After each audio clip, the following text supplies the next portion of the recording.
الحمدللہ وکفا وسلام علی عبادہ الذین اصطفیٰ اما بعد فاعوذ باللہ من الشیطان الرجیم بسم اللہ الرحمن الرحیم فَإِذَا قُضِيَتِ الصَّلَاةُ فَانتَشِرُوا فِي الْأَرْضِ وَابْتَغُوا مِن فَضْلِ اللَّهِ صدق اللہ العظیم۔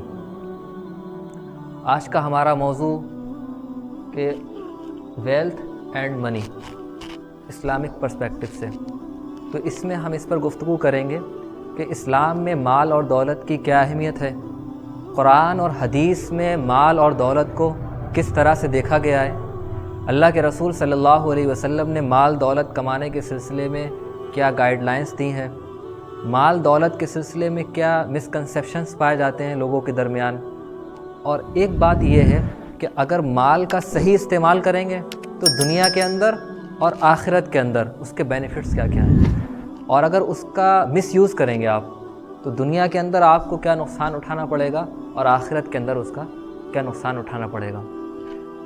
ہمارا جو مذہب ہے وہ ایک چیز بہت اہم ہے، ہمارا جو مذہب ہے، مذہب کے اندر آپ دیکھیں گے ہر جگہ مذہب کا کوئی بھی پہلو ہو اس میں آپ کو یہ چیز ملے گی، اعتدال۔ یعنی مذہب جو ہے ہمارا وہ ایکسٹریمزم سے اوائڈ کر کے ماڈریشن کی تعلیم دیتا ہے، بیلنس کی تعلیم دیتا ہے، اور یہ چیز آپ کو ہر جگہ ملے گی، یہ چیز آپ کو ہر جگہ ملے گی۔ یعنی ہمارا جو بلیف سسٹم ہے آپ کو اس کے اندر بھی یہ چیز دیکھنے کو ملے گی، ماڈریشن۔ ہماری جو عبادتیں ہیں اس میں بھی آپ کو یہ چیز دیکھنے کو ملے گی، ہماری social life, marital life, political life, economic system, ان ساری چیزوں میں آپ کو جو خصوصیت دیکھنے کو ملے گی اسلام کے اندر وہ ہے ماڈریشن، بیلنس کی تعلیم۔ جیسے آپ دیکھیں عقیدے کا سسٹم ہے، تو عیسائیوں نے عقیدے میں کیا کیا کہ عیسیٰ علیہ السلام کو، ظاہر ہے وہ انسان ہے، ان کو بڑھا دیا اور اتنا بڑھایا کہ ان کو خدا کا درجہ دے دیا۔ یہودیوں نے کیا کیا؟ یہودیوں نے یہ کیا کہ نبیوں کی انہوں نے بلاسفیمی کی، نبیوں کا انہوں نے رسپیکٹ کے ساتھ معاملہ نہیں کیا، نبیوں کا انہوں نے قتل تک کیا۔ تو یہ آپ دیکھ رہے ہیں دو ایکسٹریم ہیں، ایک ایکسٹریم یہ ہے کہ بڑھا دیا درجہ، دوسرا ایکسٹریم یہ ہے کہ درجہ گھٹا دیا۔ اور اسلام ان دونوں کے بیچ میں ہمیں عقیدے کی تعلیم دیتا ہے کہ جو خدا ہے وہ بس خدا ہے، ان خدا کے درجے پر کوئی نہیں پہنچ سکتا، لیکن جو نبی ہے، نبی کے بعد، خدا کے بعد درجہ نبی کا ہے، نبی کی بہت عزت ہے، بہت احترام ہے، بہت مقام ہے عقیدے میں۔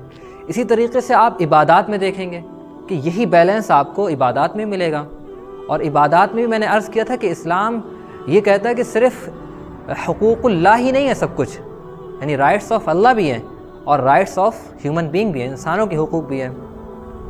اب جب آپ جو دوسرے ریلیجن ہیں یا دوسرے آپ کہہ لیجئے فلاسفیز دنیا کے اندر پائی جاتی ہیں، ان کے اندر دیکھیں گے، اب نیکسٹ دیکھیں اوپر،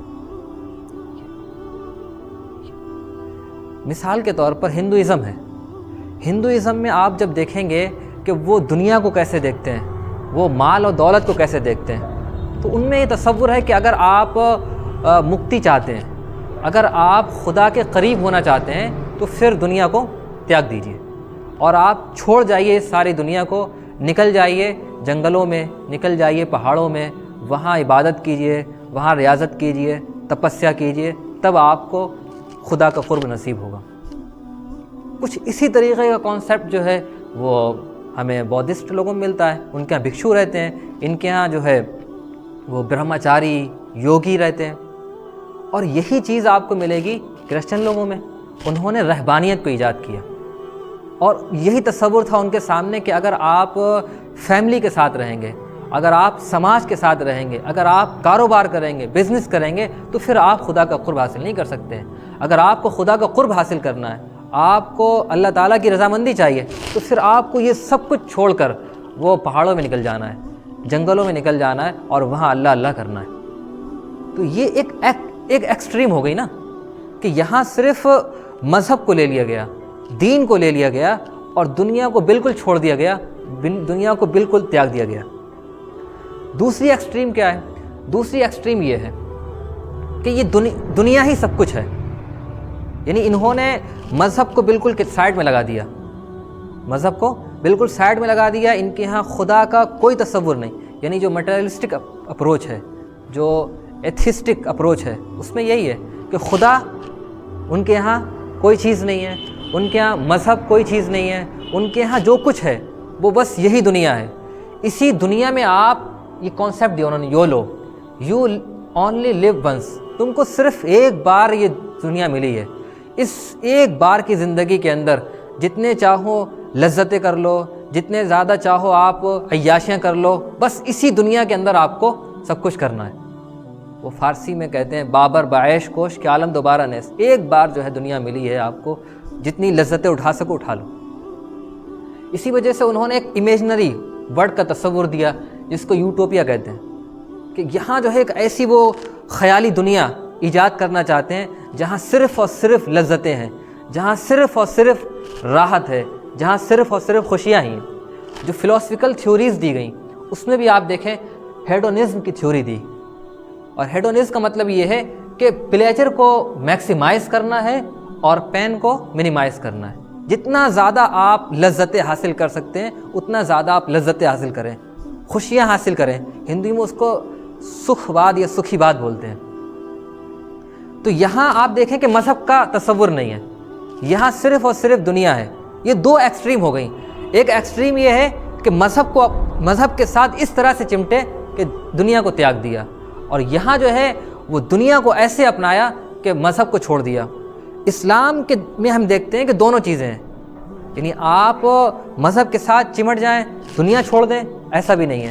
دنیا کے ساتھ چمٹ جائیں اور آپ آخرت کو بھول جائیں، دونوں نہیں ہیں. یعنی اسلام یہ بتاتا ہے کہ آپ اس دنیا کے اندر جو ہے وہ امتحان کے لیے بھیجے گئے ہیں. یہ دنیا چند روزہ ہے، یہاں آپ کو خدا کی ہدایت کے مطابق، خدا نے جو آپ کو گائیڈ لائنز دی اس کے مطابق زندگی گزارنا ہے. دنیا سے بھی لذتیں حاصل کرنا ہے اور ان لذتوں کو حاصل کرنے میں مذہب کو چھوڑنا نہیں ہے. دونوں کو لے کے چلنا ہے. دین اور دنیا دونوں کو آپ لے کر چلیں گے تب آپ حقیقی معنوں میں کامیاب ہو سکیں گے. یہ میں نے بتایا کہ آپ اسلام یہ بتاتا ہے، اسلام کی بنیادی خصوصیت یہ ہے بیلنس، ماڈریشن.